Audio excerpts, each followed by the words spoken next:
Hey there, and welcome to the deep dive. So today, we're really diving deep into mindfulness, Oh, nice. and how to actually make it work Yeah, in our crazy busy lives. right. Who isn't looking for a little more calm these days? Seriously. And we found this fantastic episode of the Balanced Life podcast. It's hosted by this really relatable duo, Sarah and David. Okay, yeah, I've heard of them. They're great. And they're all about like practical mindfulness tips, not, some impossible Zen master stuff. Yeah, I think that's what draws people to them is like they get it, you know? Totally. They actually define mindfulness as being present without judgment, Right. just like being in the moment. Which is so much easier said than done, right? Oh, tell me about it. Especially these days, right? Like True. with everything constantly vying for our attention. Yeah, for sure. But I feel like that's what makes their definition so helpful. It's not about like stopping your thoughts altogether, Right. because that feels impossible. It's more like we're not getting swept away by them. Okay. Sort of like noticing them, but not getting like totally caught up in them. So it's more like riding the wave rather than getting like totally Yes. crushed by the wave. Exactly.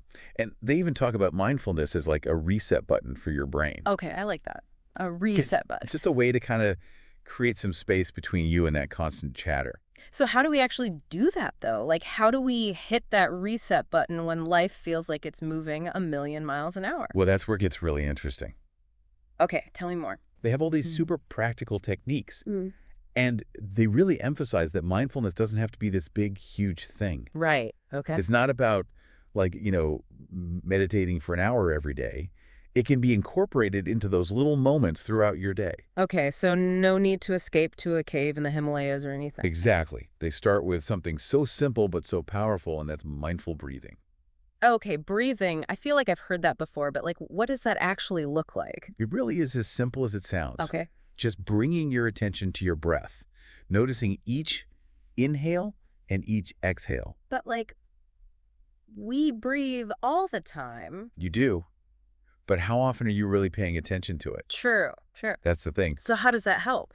Well, think of it as like a mini meditation, a way to just kind of anchor yourself to the present moment. And inevitably, your mind is going to wander. Oh, yeah. That's totally normal. But when it does, you just gently guide it back to your breath.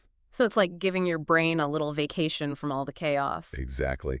And they also talk about this other technique called body scanning. Body scanning. Okay, that sounds a little intense. It's actually very relaxing.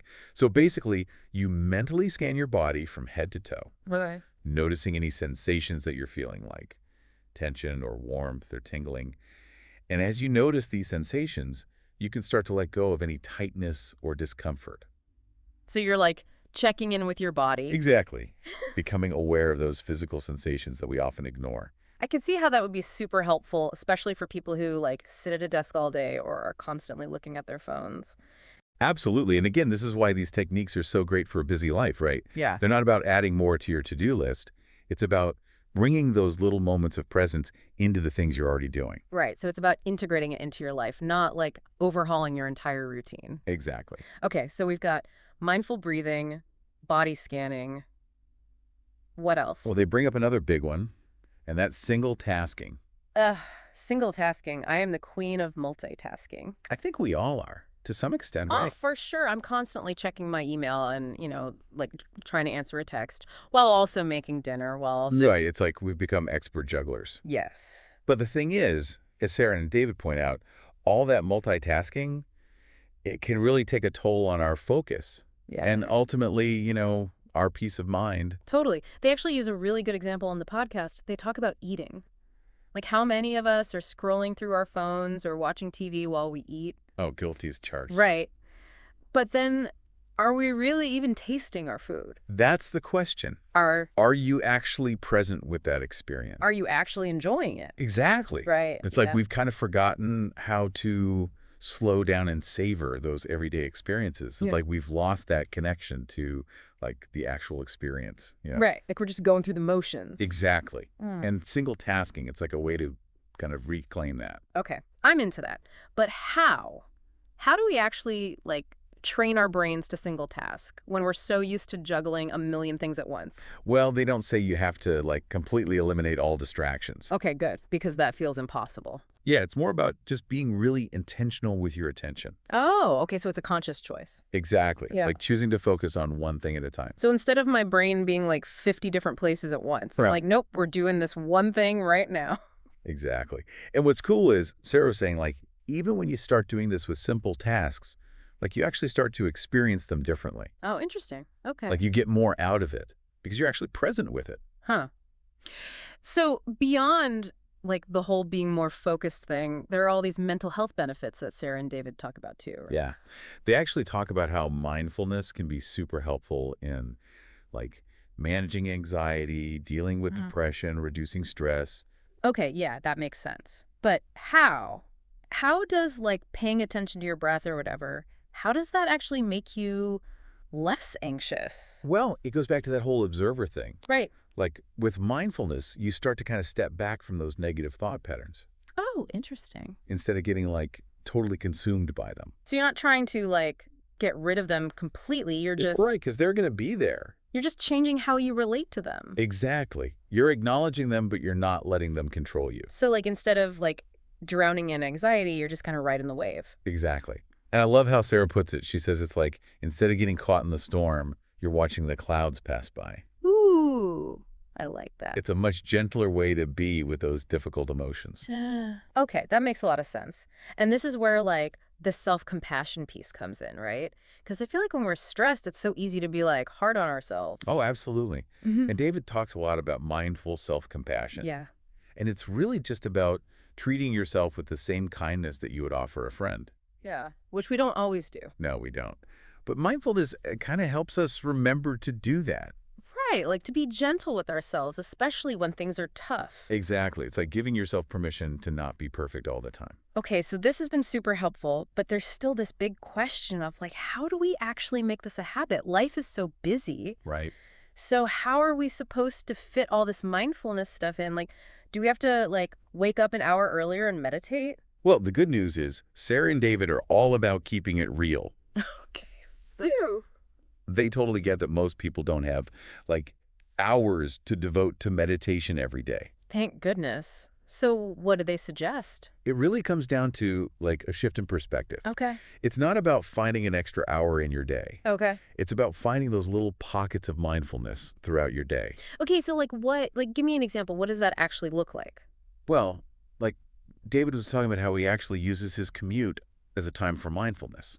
Oh, interesting. So instead of getting like stressed out about the traffic, Which is so easy to do. right, he'll like focus on his breath or he'll practice gratitude for like simple things. Okay. Even just like, noticing the feeling of the steering wheel in his hands or like the sunlight coming through the trees. So it's like taking those little moments and just like shifting your perspective a little bit. Exactly. Turning it into a little like mini retreat in his car. I love that. Okay, that's a good one.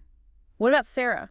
So Sarah was saying she actually incorporates mindfulness into like really everyday tasks. Like Yep. she talked about brushing her teeth Yeah. and how like instead of letting her mind just race with her to-do list, she like really focuses on the sensations. Oh, interesting. Like the taste of the toothpaste, the feeling of the bristles on your teeth. Okay, so it's like bringing that awareness to something that we just do automatically. Exactly. Like we don't even think about it. Yeah, we're just like zoned out. Totally. And then they both were saying, like, if you need a little extra help, reminders can be super helpful. Reminders, okay. So like what? Sticky notes all over my house. You could do that. Okay. But like, setting reminders on your phone or like having little visual cues in your workspace, just anything that will kind of gently bring your attention back to the present moment. Okay, yeah, I like that. It's like a little mindfulness buddy on your phone. Exactly. Okay, so those are really good for like during the day. But what about like at the end of the day when you're just exhausted? Like, do they have any tips for incorporating it into those moments? Yeah, definitely. David talked about this really cool practice that he does right before bed. Okay. It's like a gratitude meditation.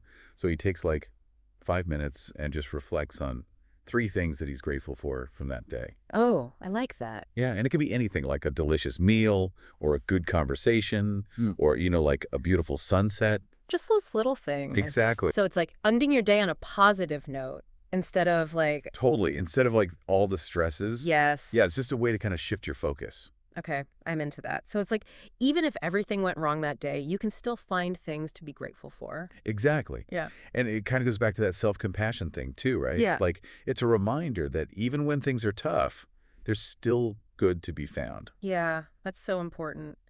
So, as we're wrapping up here, I feel like Sarah and David give us so much good stuff to work with. They really do. And I think the biggest takeaway for me is that, like, mindfulness doesn't have to be this big, scary thing. Right. It's not this like big time commitment. Exactly. It's really about just like those small moments throughout your day. And finding what works for you. Like, you don't have to do what works for them. You can kind of experiment and find your own thing. Yeah, like maybe it's mindful dishwashing or something. I don't Exactly. know. Whatever works for you. So, as we sign off here, I want to leave you with one final thought from Sarah. She said that we've kind of forgotten how to fully experience things. It's so true. Like, we're so busy worrying about the future, thinking about the past, that we miss out on, like, the beauty of right now. And the richness Yes. of like just this moment. So I challenge you, what's one thing you can do today to, like, really be present? Maybe it's savoring that first cup of coffee without checking your phone, or taking a few deep breaths before you dive into work, or just telling someone you love that you appreciate them. Whatever it is, let's try to bring a little more mindfulness into our lives, starting today. That's a beautiful challenge. Thanks for joining us for this deep dive, everyone. We'll catch you next time.